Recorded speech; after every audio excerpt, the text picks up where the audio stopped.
శుభమస్తు.co కమ్మవారి ప్రత్యేక వివాహ వేదిక. కమ్మనైన వివాహాలకు అమ్మలాంటి చిరునామా. ఉన్న ఊరిలోనే బతకాలి, ఎలాగులా బతికేయాలి, కష్టమో నష్టమో వేరే ఊరికి వెళ్లడం ఎందుకు? ఇది చాలా మంది ఆలోచన. పుట్టిన ఊరిని వదిలి వెళ్లడానికి ఇప్పటికీ ఎంతో మంది వెనకాడుతూ ఉంటారు. బయట ఊరిలో బతుకు తెరువు బాగున్నా అటువైపు కన్నెత్తి కూడా చూడరు. కానీ బతకడానికి ఎంత దూరం వెళ్లినా తప్పులేదు. అంత మాత్రాన పుట్టిన ఊరిపై మమకారం వదిలేసినట్టు కాదు. ఒక్కొక్కరి ఆలోచనకు ఒక్కో ప్రాంతం సరిపోవచ్చు. అక్కడికి వెళితే భవిష్యత్తు బాగుండొచ్చు. తప్పేముంది ఒక అడుగు ముందుకేస్తే? ఇది మరికొందరి వాదన. ప్రతినిత్యం అన్వేషిస్తూ కొత్త కొత్త ప్రాంతాలకు వెళుతూనే ఉంటారు కొందరు. బతుకు తెరువు ఎక్కడుంటే అక్కడికి వలస వెళుతూ ఉంటారు. వారు బతకడమే కాదు, మరికొందరికి బతుకునిస్తారు.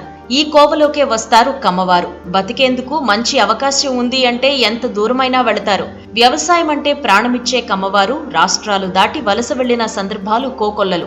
గండికోట యుద్ధం తర్వాత నుంచి మొదలైన ఈ వలసలు ఇప్పటికీ కొనసాగుతూనే ఉన్నాయి. వ్యవసాయం చేసుకునేందుకు అనువైన ప్రాంతం కనిపిస్తే కమ్మవారి కాల ఆగదు. అంతటి అభిమానం వ్యవసాయం అంటే.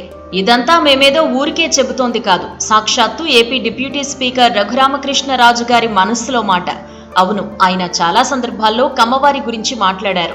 వివిధ యూట్యూబ్ ఛానల్స్, శాటిలైట్ ఛానల్స్ కు ఇంటర్వ్యూ ఇచ్చినప్పుడు ఇలాంటి కామెంట్స్ చేశారు. ఆయన కమ్మకులం వ్యక్తి కాదు, అయినా ఆయనకు కమ్మవారంటే చాలా అభిమానం.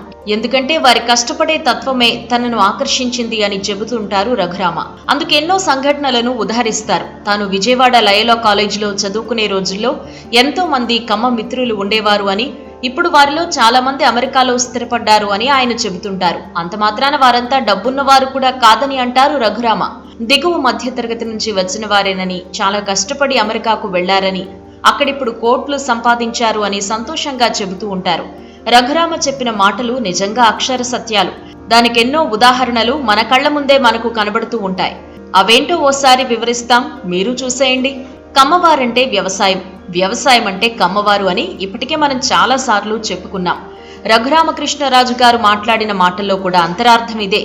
చారిత్రక ఆధారాల ప్రకారం కమ్మవారి ప్రస్థానం ఎన్నో శతాబ్దాల కిందట కమ్మనాడు ప్రాంతం నుంచే మొదలైంది. ప్రస్తుత గుంటూరు, ప్రకాశం జిల్లా ప్రాంతాలనే అప్పట్లో కమ్మనాడుగా పిలిచేవారు. అక్కడ ఎక్కువగా ఉన్న కమ్మవారు కాలక్రమేణా మిగతా ప్రాంతాలకు వలస వెళ్లారు. శ్రీకృష్ణ దేవరాయల తదనంతర కాలం నుంచే కమ్మవారి వలసలు మొదలయ్యాయి. గండికోట యుద్ధం తర్వాత ఇవి మరింత పెరిగాయి. ఆ కాలంలోనే కమ్మవారు బతుకు తెరువు కోసం దూర ప్రాంతాలకు వలస వెళ్లారు. కొందరు తమిళనాడు వైపు వెళితే మరికొందరు కర్ణాటక వైపు వెళ్లారు. ఇంకొందరు తెలంగాణ ప్రాంతాలకు సైతం వచ్చారు. ఇక తమిళనాడు వైపు వెళ్లిన కమ్మవారు తదనంతర కాలంలో శ్రీలంక దాకా వెళ్లారని కూడా మనం ఇదివరకే చెప్పుకున్నాం. అయితే ఇలా వలస వెళ్లిన వారిని గమనిస్తే మనకు ఒక విషయం స్పష్టంగా అర్థమవుతుంది. అదే నీటిపారుదల సౌకర్యం. ఎక్కడ నీటి వసతులు బాగుంటే అక్కడికి వెళ్లారు కమ్మవారు. అక్కడ భూములను కొని వ్యవసాయం చేశారు. వ్యవసాయంలో కొత్త కొత్త పద్ధతులను ప్రవేశపెట్టారు. అక్కడి రైతులను చైతన్యపరిచారు. వారితో మమైకమై ప్రాంతంలోనే స్థిరపడిపోయారు. అందుకే నీటి సౌకర్యం ఎక్కడుంటే కమ్మవారు అక్కడుంటారు. ఇందులో ఎలాంటి సందేహం లేదు. ఇక వ్యాపారం కోసం వలస వెళ్లిన కమ్మవారికి కూడా కొదవలేదు. ముందుగా తమిళనాడు వలస వెళ్లిన కమ్మవారి గురించి మాట్లాడుకుందాం.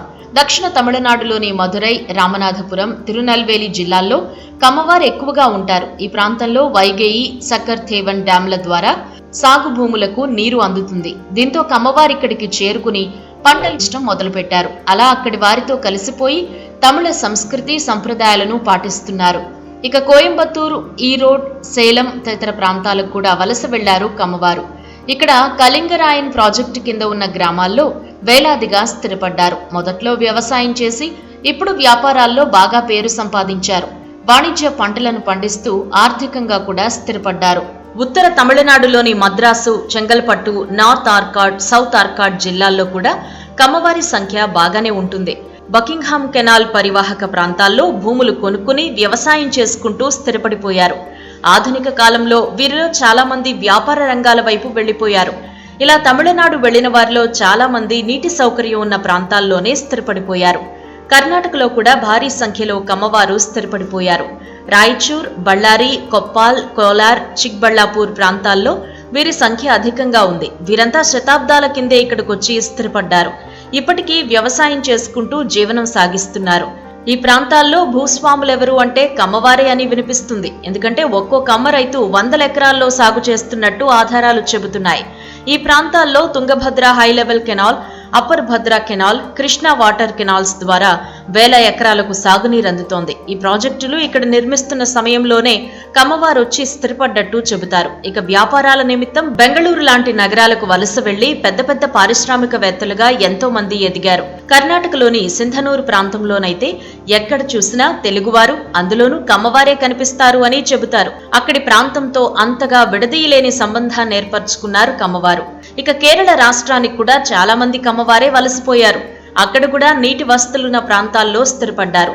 తమిళనాడు, కర్ణాటకతో పోలిస్తే ఇక్కడ స్థిరపడ్డ వారు తక్కువే అయినా వారు కేరళ సంస్కృతితో మమేకమయ్యారు. తెలుగు రాష్ట్రాల్లో కమ్మవారి వలసల గురించి చెప్పుకుంటే పెద్ద చరిత్రే అవుతుంది. కాకతీయుల కాలం నుంచే ఈ వలసలు మనకు కనిపిస్తాయి. ఆ తర్వాత కూడా ఇవి కొనసాగాయి.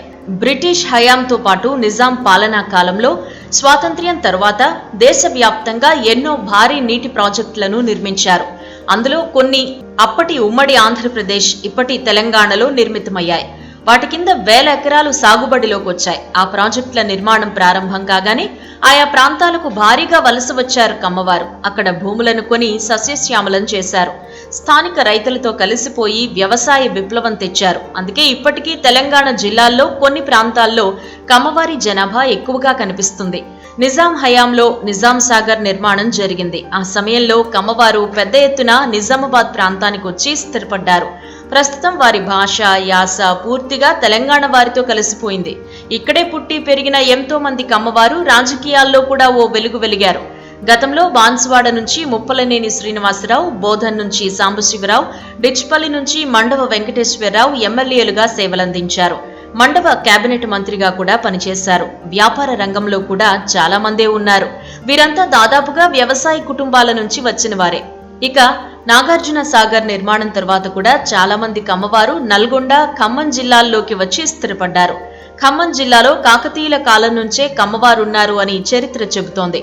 నాగార్జున సాగర్, మిర్యాలగూడ, కోదాడ, సూర్యపేట ప్రాంతాల్లో కమ్మ జనాభా ఎక్కువగా కనిపిస్తుంది. ఇక వ్యాపారం కోసం హైదరాబాద్కు వచ్చి స్థిరపడ్డ కమ్మవారు లక్షల్లో ఉంటారు.